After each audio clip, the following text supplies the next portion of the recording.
ఆదికాండము 9వ అధ్యాయం. జలప్రలయం తర్వాత దేవుడు నోవహుతో చేసిన నిబంధన మరియు మానవాళికి ఇచ్చిన కొత్త ఆజ్ఞలను వివరిస్తుంది. జలప్రలయం తర్వాత దేవుడు నోవహును అతని కుమారులను ఆశీర్వదించి, మీరు ఫలించి అభివృద్ధి పొంది భూమిని నింపుడి అని ఆజ్ఞాపించాడు.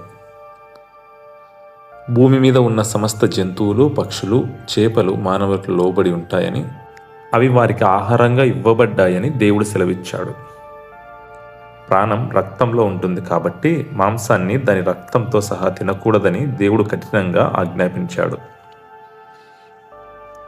నరుడు దేవుని స్వరూపంలో సృజించబడ్డాడు కాబట్టి ఒక నరుని రక్తాన్ని చిందించేవాని రక్తం కూడా నరుని చేతనే చిందింపబడుతుందని దేవుడు హెచ్చరించాడు. ఇకపై భూమిని నాశనం చేయడానికి జలప్రలయాన్ని పంపనని దేవుడు నోవహుతో నిబంధన చేశాడు. ఈ నిబంధనకు గుర్తుగా ఆకాశంలో మేఘధనస్సును ఉంచాడు. జలప్రలయం తర్వాత నోవహు ద్రాక్ష తోటలను నాటాడు.